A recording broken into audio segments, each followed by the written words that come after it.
अब तक सरकार की तरफ से हमें कोई भी मदद नहीं मिल पाई है। 20 वर्ष हो गए हमने अपने पिता को नहीं देखा।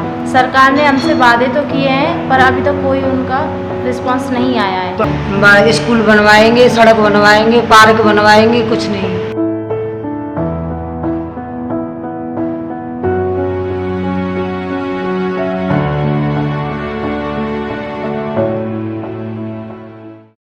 आपने अखबारों में, टेलीविज़न और अन्य सोशल मीडिया के माध्यम से कारगिल शहीद युद्ध के बारे में खूब सुना होगा। मथुरा जनपद में कई गांव ऐसे हैं जहां आज भी कारगिल शहीदों की मूर्तियां लगी हुई हैं। शहीदों के नाम पर 26 जनवरी 15 अगस्त को बड़े बड़े नारे लगते हैं। लेकिन कभी गौर किया है, जो शहीद हुए कारगिल शहीद में, जिनको हम शहीद बोलते हैं, भारत माता के लिए जो शहीद हुए, उनके यहाँ या उनके परिजनों का हाल लेने शहीदी दिवस के बाद शायद ही कोई जन प्रतिनिधि जाता हो।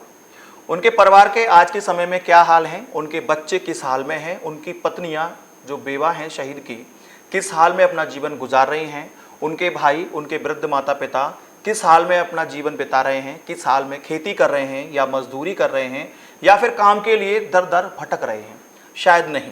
ये इस भारत की विडंबना है कि जब कोई सैनिक शहीद होता है तो उसकी शहीदी पर बड़े बड़े नारे लगते हैं, बहुत लंबे लंबे झंडे लगाए जाते हैं और नारे लगते हैं कि जब तक सूरज चांद रहेगा शहीद तेरा नाम रहेगा, और उसके बाद सब कुछ शांत हो जाता है। शहीद के परिवार एक समाधि बनाने के लिए प्रशासन के चक्कर काटते हैं, एक झंडा लगाने के लिए परमिशन की आवश्यकता होती है। शहीद की बेवा अपने हक को पाने के लिए कार्यालयों के चक्कर काटती है, केंद्र सरकार से लेकर के राज्य सरकार के मंत्रियों का चेहरा ताकती है कि आखिर कुछ उसे मिले। शहीद के बच्चे दर दर भटकते हैं यह पाने के लिए कि उन्हें एक अच्छे स्कूल में एडमिशन मिले, लेकिन शायद ये सब कुछ संभव नहीं होता। आज आपको ऐसी ही एक स्टोरी यानी कहानी के तौर पर बताने जा रहे हैं, क्योंकि शहीदी दिवस है जिसमें एक शहीद का परिवार लगभग 20 वर्ष बाद भी वो सब नहीं पा पाया जो उसको मिलना चाहिए था। ये सिर्फ एक परिवार नहीं है जिसकी तो आपको जो कहानी है या आप बीती बता रहे हैं, ऐसे कई न जाने परिवार हैं इस मथुरा जनपद में जिनको आज तक उनका हक नहीं मिल पाया। आइए देखते हैं। श्रीनगर के पोखराया क्षेत्र के ऑपरेशन CI रक्षक की मुठभेड़ में कई आतंकवादियों को मारकर शहीद हुए सौंग क्षेत्र की ग्राम पंचायत नैनूपट्टी नगला सैदा के रामवीर सिंह के परिवार से किए गए वादे को केंद्र और राज्य सरकारों ने 20 वर्ष बाद भी पूरा नहीं किया।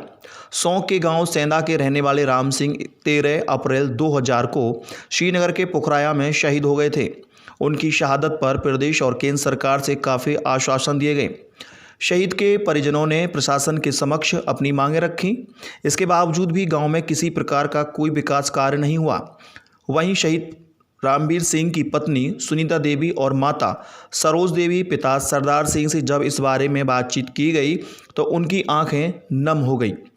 उन्होंने बताया कि उनका बेटा जब शहीद हुआ था तो जनप्रतिनिधियों व प्रशासन ने तमाम वादे किए। उन्होंने अपने बेटे की शहादत की याद में गांव में स्मारक अपने निजी खर्चे से बनवाया।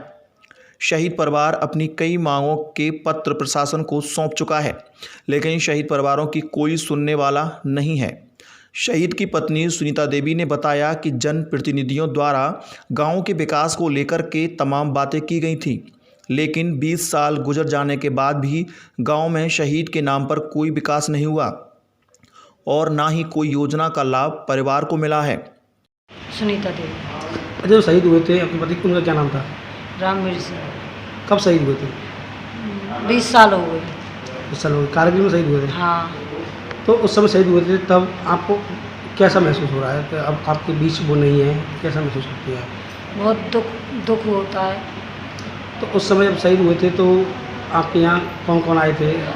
बड़े बड़े नेता आए थे, अधिकारी आए थे? हाँ, अधिकारी आए थे। तो क्या कुछ उनके द्वारा वादे किए गए थे? अगर बात करें वादों की तो क्या क्या वादे किए थे और वादों में से क्या क्या वादे पूरे हुए? बोले थे कि स्कूल बनवाएंगे, सड़क बनवाएंगे, पार्क बनवाएंगे, कुछ नहीं। गाँव में कोई विकास नहीं है? कोई विकास नहीं। तो उसको लेकर आपने संपर्क किया होगा, कभी भी आपने अधिकारियों के नेताओं से मिले नहीं? हाँ, मिले थे। तो क्या हुआ? वादे कर दिए? कोई वादे कर दिए, कोई पूरा नहीं किया। तो पूरा नहीं किया। 20 वर्ष हो गए हमने अपने पिता को नहीं देखा। हमें बहुत दुख महसूस होता है, पर गर्व भी होता है हमें अपने पापा पर कि हमारे पापा शहीद हुए हैं या इसके देश के लिए अपनी जान की कुर्बानी दी है। हमें उनके ऊपर गर्व है। अच्छा, और मैं उनकी बेटी हूँ, मुझे भी गर्व है कि हाँ हम एक फौजी की बेटी हैं।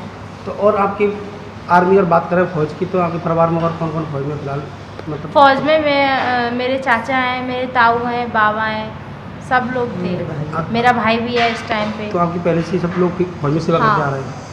सब कुछ। तो अगर बात करें वादों को लेकर, तो सर उस समय जब आपके पापा शहीद हुए थे तो मम्मी बता रही हैं बड़े बड़े वादे किए थे, तो क्या कुछ उन वादे अभी तक पूरा नहीं हुआ? अभी तक कोई वादे पूरे नहीं हुए हैं। सरकार ने हमसे वादे तो किए हैं पर अभी तक कोई उनका रिस्पांस नहीं आया है। तो आपको कैसा लगता है कि जिस प्रकार सरकार वादे करती है शहीद परिवारों के लिए, उनके बाद उनको पूरा नहीं करती है, तो कैसा लगता है? हमें बहुत दुख होता है। वादे तो कर देती है सरकार पर पूरे नहीं करती है। उन्हें पूरा करना चाहिए, उन्हें सहमति देनी चाहिए। वहीं शहीद के पुत्र धर्मेंद्र सिंह ने बताया कि उनका परिवार पिछले 3 पीढ़ियों के माध्यम से सेना में भर्ती होकर देश की सेवा कर रहा है। सेना में शहीद के पिता सरदार सिंह, भाई नारायण सिंह, भगवान सिंह ने भी सेना में भर्ती होकर देश की सेवा की है और उनका परिवार देश के प्रति समर्पित है। मैं शहीद का बड़ा भाई हूँ, रामवीर सिंह का, और मेरी सरकार से अनुरोध है कि शहीद परिवारों की तरफ ध्यान दें और इनकी समस्याओं का समाधान करें और शहीद परिवार के नाम से गांव के अंदर कोई विकास कराएं। अभी तक हमारे गांव के अंदर कोई भी विकास नहीं हो पाया है।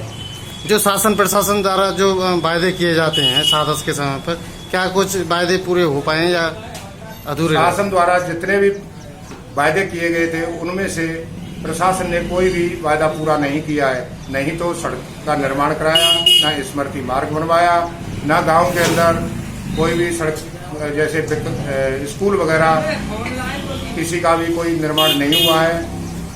आपके परिवार को शासन की तरफ से या सरकार की तरफ से क्या कुछ मदद अब तक मिली है? अब तक सरकार की तरफ से हमें कोई भी मदद नहीं मिल पाई है।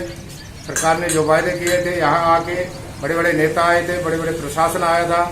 यहाँ पे सिर्फ उनके नाम से जो जमीन अलॉटमेंट हुई थी, सिर्फ उनके लिए जमीन ही दी गई है, अन्यथा कोई भी सरकारी सुविधा नहीं दी गई। वर्तमान में जो परिस्थितियां देश की चल रही हैं, आए दिन जवान शहीद हो रहे हैं, इस बारे में क्या कदम सरकार को उठाना चाहिए? वर्तमान में जो भी समस्याएं चल रही हैं, बॉर्डर के ऊपर काफ़ी समस्याएं, गहरी समस्याएं चली हुई हैं। चीन बॉर्डर पर भी है, पाकिस्तान बॉर्डर पर भी है। इस पर सरकार को कड़ा से कड़ा कदम उठाना चाहिए ताकि हमारे जवान सुरक्षित रह सके। अब तक सरकार की तरफ से हमें कोई भी मदद नहीं मिल पाई है। 20 वर्ष हो गए हमने अपने पिता को नहीं देखा। सरकार ने हमसे वादे तो किए हैं पर अभी तक कोई उनका रिस्पांस नहीं आया है। स्कूल बनवाएंगे, सड़क बनवाएंगे, पार्क बनवाएंगे, कुछ नहीं।